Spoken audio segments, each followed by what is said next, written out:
شام 7 بجے کا ٹائم تھا جب سپنا کو اس کی ماما نے جگاتے ہوئے بتایا کہ اٹھ جاؤ، فنکشن شروع ہونے والا ہے۔ فنکشن؟ کس چیز کا؟ سپنا نیند میں ہی بول رہی تھی۔ ارے بیٹا، مہندی کا۔ سپنا نے آنکھیں ملتے ہوئے کہا۔ تھکان کی وجہ سے پتہ ہی نہیں چلا۔ سپنا دوپٹہ سنبھالتے ہوئے واش روم کی طرف چل دی۔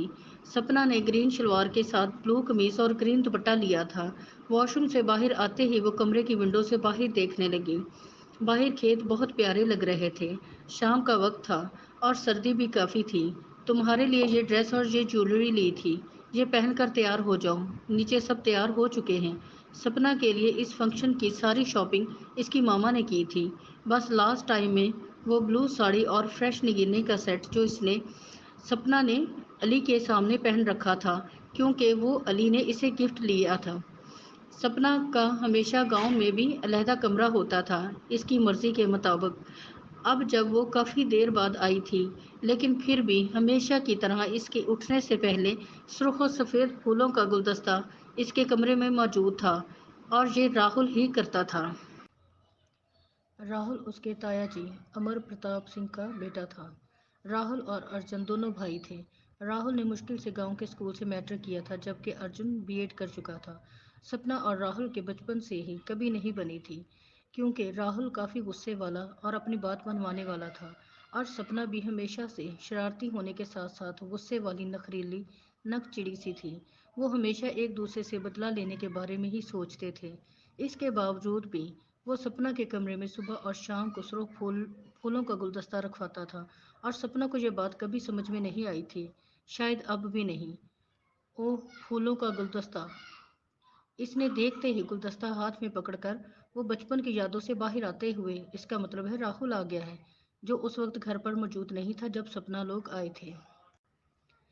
سیڑھیوں سے نیچے آتی سپنا کو دیکھ کر سب حیران ہی رہ گئے تھے۔ اس نے ملٹی کلر کا لہنگا، گولڈن ہاف کرتی کے ساتھ جامنی دوپٹہ جو اس کے کندھے سے آدھا آگے اور آدھا پیچھے ڈھلک رہا تھا، دونوں بازو ملٹی کلر کی چوڑیوں سے بھرے ہوئے، سیاہ کرلی کھلے بال جو اس کے گھٹنوں سے بھی نیچے جا رہے تھے، جامنی کلر کا جیولری سیٹ، بڑے بڑے بندوں والا، ماتھے پہ بڑا سا ٹیکا لگائے وہ غضب کی لگ رہی تھی۔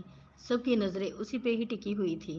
وہ خوشی خوشی نیچے آ رہی تھی جہاں سب اسی کا انتظار کر رہے تھے۔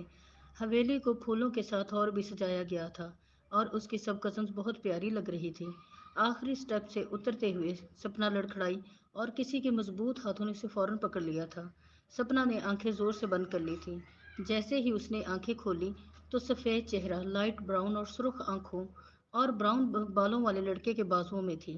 سپنا خود کو سنبھالتے ہوئے، میں شاید ہیل قالین میں پھنس گئی تھی۔